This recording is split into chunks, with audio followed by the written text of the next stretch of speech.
Priya along with Rekha and Deepika was there या were there। आपके सामने दो ऑप्शन है। आपके मन में आएगा कि प्रिया, रेखा और दीपिका, यहां पर तीन लोगों की बात हो रही है तो वर का यूज होगा, लेकिन ये गलत है। यहां पर सही ऑप्शन है was। हमेशा ध्यान रखें, अगर सेंटेंस में along with आ जाए, उसके बाद कितने भी लोगों की बात हो या कैसा भी सब्जेक्ट हो, इससे कोई फर्क नहीं पड़ता है। हमेशा along with से पहले जो सब्जेक्ट है उसके अकॉर्डिंग ही वर्ब का यूज होता है। यहां पर प्रिया, प्रिया के अकॉर्डिंग was का यूज होगा। हां, अगर ये सेंटेंस ऐसा हो जाए, Priya and Seema along with Rekha and Deepika was there या were there, ऐसे में along with से पहले जो सब्जेक्ट है वो क्या है, प्रिया एंड सीमा। अब चूंकि ये एक से ज्यादा है, ये एक प्लूरल सब्जेक्ट है, ऐसे में आप वर का यूज करेंगे। इसी तरह का एक और सेंटेंस रखता हूं, Anjum along with her brother is attending the meeting today या are attending the meeting today।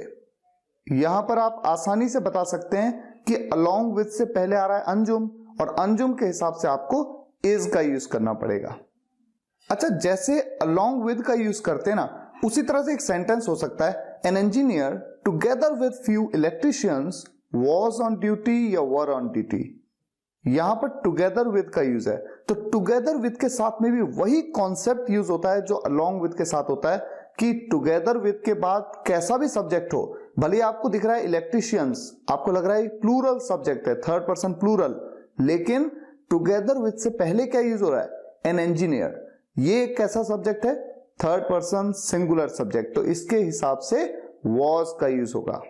An engineer together with few electricians was on duty। अब इसी तरह से एक सेंटेंस और लेते हैं, Ravi not Aman and Rakesh go to school या गोज टू स्कूल। इस सेंटेंस में हम ये कहना चाहते हैं कि रवि स्कूल जाता है, अमन और राकेश नहीं। तो रवि स्कूल जाता है, तो रवि एक थर्ड पर्सन सिंगुलर सब्जेक्ट है, उसके हिसाब से यहां पर गोज का यूज किया जाएगा। Next sentence, a pen in addition to 3 pencils is to be given for free या are to be given for free। इस जगह भी आप देख सकते हैं in addition to, इससे पहले है सब्जेक्ट अ पेन और इसके बाद है 3 pencils। तो भले ही आपको ऐसा लगेगा कि यहां पर पेन की भी बात हो रही है और पेंसिल्स की भी बात हो रही है, तो एक से ज्यादा सब्जेक्ट हैं, ऐसे में आर का यूज होगा, तो ये गलत है। यहां पर भी बिल्कुल उसी तरह से जैसा अब तक हम करते आए, पेन के हिसाब से ही, यानी कि इन एडिशन टू से पहले जो भी सब्जेक्ट है उसके हिसाब से ही वर्ब का यूज होगा, तो यहां पर इज का यूज किया जाएगा। नेक्स्ट क्वेश्चन पे आते हैं, each of the members has contributed या हैव कॉन्ट्रीब्यूटेड। जब भी किसी सेंटेंस में सब्जेक्ट में ईच वर्ड आ गया, बस आपको तुरंत सोच लेना है कि वहां पर singular subject, third person singular subject के हिसाब से ही वर्ब का यूज होगा, हैज का यूज होगा। Next question, neither the students nor the teacher was interested या वर इंटरेस्टेड। नाइदर नॉर के फॉर्मेशन में हमेशा नॉर के बाद जो सब्जेक्ट पार्ट होता है, नॉर के बाद यहां पर क्या है, टीचर। टीचर क्या है, एक थर्ड पर्सन सिंगुलर सब्जेक्ट, तो इसके हिसाब से वॉज का यूज होगा। हां, अगर ये क्वेश्चन ऐसा होता, neither the teacher nor the students was interested या वर इंटरेस्टेड, तो ऐसे में नॉर के बाद क्या लिखा है, द स्टूडेंट्स। ये कैसा सब्जेक्ट है, सिंगुलर या plural, plural, third person plural, ऐसे में आपको क्या यूज करना पड़ता, were. Question number 10, the better of the 2 mobiles has been sold या फिर हैव बीन सोल्ड। सेंटेंस का पहले मतलब समझ जाइए, the better of the 2 mobiles, 2 mobiles में से जो बेहतर है वो बिक चुका है। 2 मोबाइल में से जो बेहतर है, तो बेहतर कौन होगा, एक ही तो होगा। तो जब भी किसी सेंटेंस के सब्जेक्ट में बेटर वर्ड आ गया, आपको तुरंत इसे थर्ड पर्सन सिंगुलर ट्रीट करना है और यहां पर इसके साथ में हैज का यूज करेंगे। Question number 11, neither of my friends is present in the class या are present in the class. आप जैसे ही देखते हैं नाइदर सब्जेक्ट में अगर आ गया नाइदर ऑफ, तुरंत आपको इसे थर्ड पर्सन सिंगुलर ट्रीट करना है, यहां पर इज का यूज होगा। और इस सेंटेंस का मीनिंग क्या बनेगा, मेरे दोस्तों में से कोई नहीं क्लास में प्रेजेंट है। अच्छा, यहां पर 2 दोस्तों की बात हो रही है, क्योंकि अगर 2 से ज्यादा दोस्तों की बात हो रही होती तो ऐसे में नाइदर नहीं बल्कि क्या यूज करते, none, none of my friends.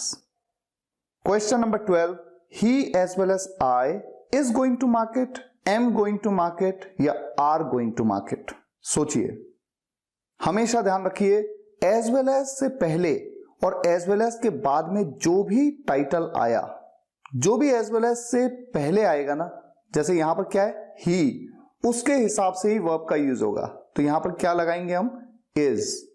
हां, अगर यहां पर क्वेश्चन होता I as well as he, मैं साथ ही साथ वो, is going to market, am going to market या are going to market, तो यहां पर as well as से पहले क्या है I के हिसाब से वर्ब लगती, I के साथ क्या लगती, am। आ जाइए नेक्स्ट क्वेश्चन पे, I with he is coming, am coming या are coming। बिल्कुल as well as की तरह ही with से पहले क्या है I, with के बाद क्या है he, with से पहले जो है ना उसके हिसाब से वर्ब का यूज होगा, am का यूज होगा। I with he am coming। Next question, where is my mobile and laptop या फिर where are my mobile and laptop। तो यहां पर सब्जेक्ट क्या है, my mobile and laptop। ये एक थर्ड पर्सन प्लूरल सब्जेक्ट है, प्लूरल सब्जेक्ट के हिसाब से यहां पर are का यूज होगा।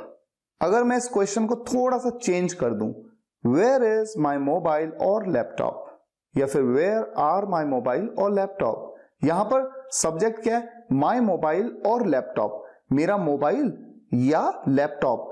तो मोबाइल हो चाहे लैपटॉप हो, सिंगुलर की बात हो रही है, ऐसे में आप is का यूज करेंगे। क्वेश्चन नंबर 17 आपके सामने है, यहां पर is का यूज होगा या are का यूज होगा।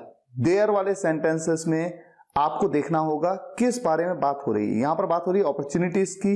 अपॉर्चुनिटीज का मतलब होता है अवसर, एक से ज्यादा अपॉर्चुनिटी यानी एक से ज्यादा अवसरों की बात हो रही है, तो इसके हिसाब से ही वर्ब का यूज होगा, आर का यूज होगा। हां, अगर इस क्वेश्चन को थोड़ा सा चेंज कर दूं मैं, there is an opportunity for all of us, यहां पर इज का यूज होगा क्योंकि एक अपॉर्चुनिटी की बात हो रही है, एक अवसर की बात हो रही है। क्वेश्चन नंबर 19, बताइए यहां पर डू का यूज करें या डज का यूज करें। ये एक इंटरोगेटिव सेंटेंस है, यहां पर मेरा सब्जेक्ट है एनीबडी, एनीबडी या एवरीबडी। ऐसे में हमेशा आपको इसे थर्ड पर्सन सिंगुलर ट्रीट करना है और यूज करना है does. Question number 20, one of the boys was late for the exam या were late for the exam. जहां पर भी आप देखें सब्जेक्ट में वन ऑफ द ये फॉर्मेशन आ गया, आपने तुरंत इसे थर्ड पर्सन सिंगुलर ट्रीट करना है, यहां पर आप वॉज का यूज करेंगे। Next question, each of the apples was ripe या वर राइप। हर एप्पल पका हुआ था, ये है ना सेंटेंस का मतलब, हर एप्पल, तो एक एक एप्पल की बात हो रही है। जहां पे भी ईच ऑफ द ये आ गया ना, बस तुरंत इसे थर्ड पर्सन सिंगुलर ट्रीट करना है और वॉज का यूज कर देना है। All the toys was expensive या वर एक्सपेंसिव। सोचिए यहां पर कहा ऑल द टॉयज, सभी टॉयज, सभी खिलौने, एक से ज्यादा हैं, ऐसे में वर का यूज होगा। अगर ये क्वेश्चन हो जाए all of this book written by me, यहां पर इज आएगा या आर आएगा, यहां पर इज का यूज होगा। इस बुक का सब कुछ मेरे द्वारा लिखा गया है, यहां पर बहुत सारी चीजों की बात नहीं हो रही है। इस किताब, इस एक किताब के अंदर जो कुछ भी है वो मेरे द्वारा लिखा गया है। ये आपके लिए थोड़ा सा कंफ्यूजिंग हो सकता है, मैं ये मानता हूं, जो नए हैं उनके लिए कंफ्यूजिंग हो सकता है, लेकिन इस बात को मैंने डिटेल में एग्जांपल्स के साथ सब्जेक्ट वर्ब अग्रीमेंट के लेसन में समझाया है। उस लेसन की वीडियोस को आप देखिए। All that glitters is not gold या are not gold.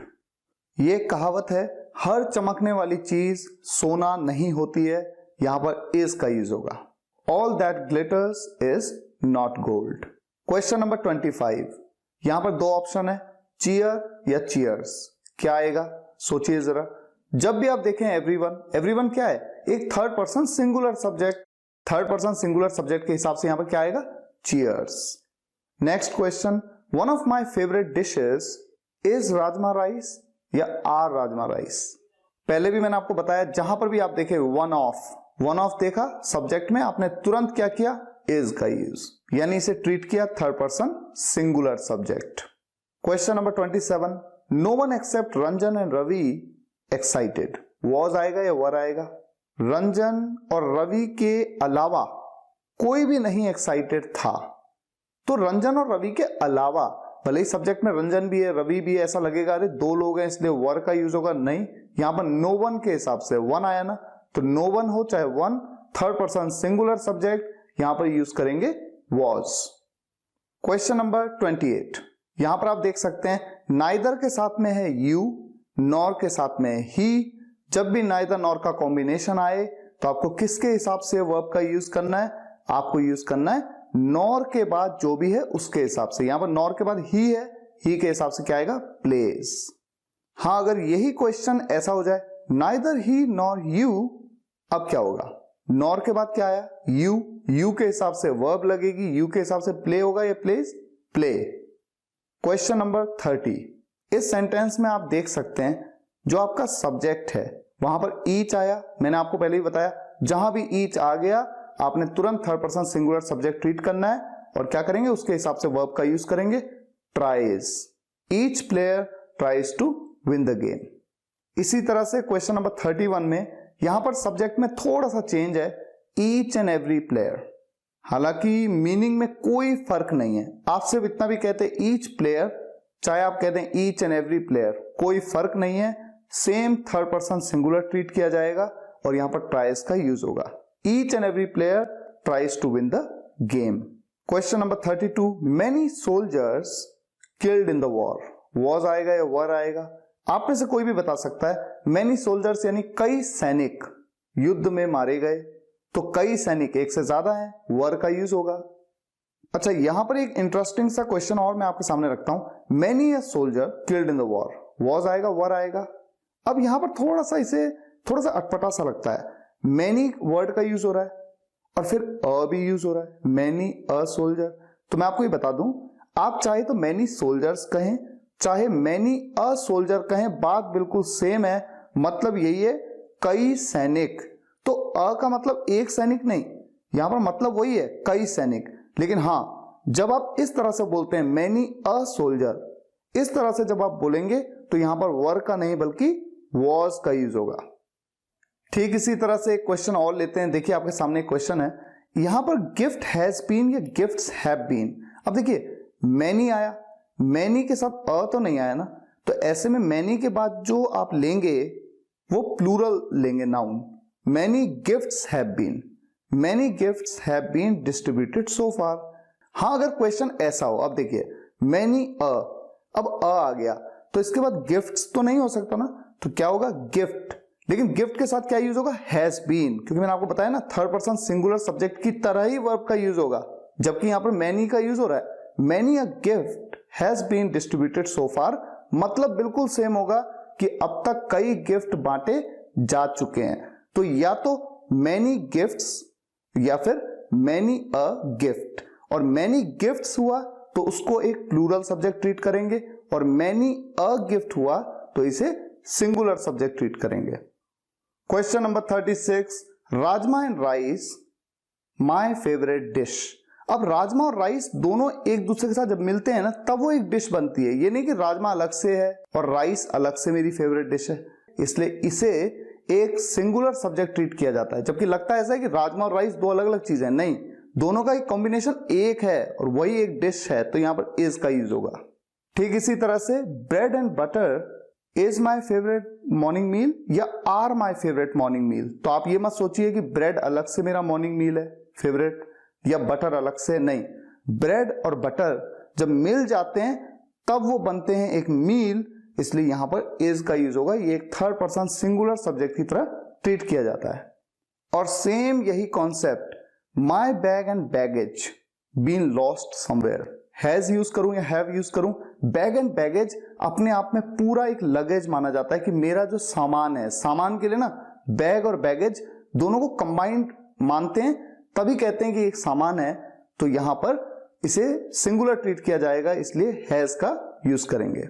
Each boy and girl is scared of it या आर स्केयर्ड ऑफ इट। मैंने आपको बताया जैसे ही ईच आ गया आपने तुरंत इसे थर्ड पर्सन सिंगुलर ट्रीट करना है, इज का यूज करना है। यहां पर आपको ये नहीं देखना है कि एंड आ रहा है तो ये प्लूरल सब्जेक्ट है, नहीं, each boy and girl is scared of it.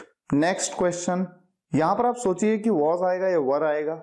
वैसे तो आप जानते होंगे आई के साथ हमेशा वॉज आता है, लेकिन चूंकि ये कंडीशनल सेंटेंस है और कंडीशनल सेंटेंसेस में जो इफ वाला क्लॉज होता है, इफ आई या इफ ही या इफ यू, चाहे कोई भी सब्जेक्ट हो, हमेशा वर का यूज होता है। तो इस सेंटेंस में भी वर का यूज होगा। इफ आई वर यू, अगर मैं आपकी जगह होता, आई वुडंट डू इट, मैं ये नहीं करता। ठीक इसी तरह से इस क्वेश्चन में I wish I were a girl, काश में एक लड़की होता, यहां पर भी वर का यूज होगा। और अगर ये सेंटेंस ऐसा भी हो जाए, काश वो लड़की होता, I wish he were a girl, तो यहां पर भी वर आएगा। मैंने आपको बताया चाहे कोई भी सब्जेक्ट हो वर का यूज होगा।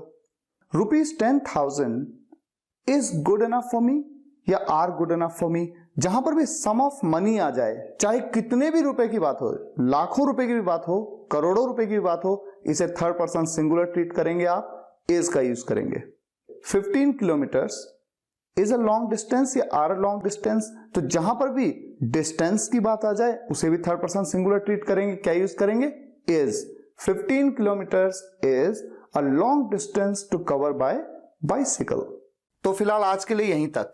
आपको इस वीडियो से कुछ ना कुछ नया सीखने को जरूर मिला होगा। अगर आपको ये वीडियो लेक्चर पसंद आया हो, वीडियो को लाइक करिएगा, शेयर करिएगा, कमेंट्स में बताइएगा कैसा लगा। मिलते हैं नेक्स्ट वीडियो लेक्चर में, तब तक के लिए टेक केयर, गुड बाय।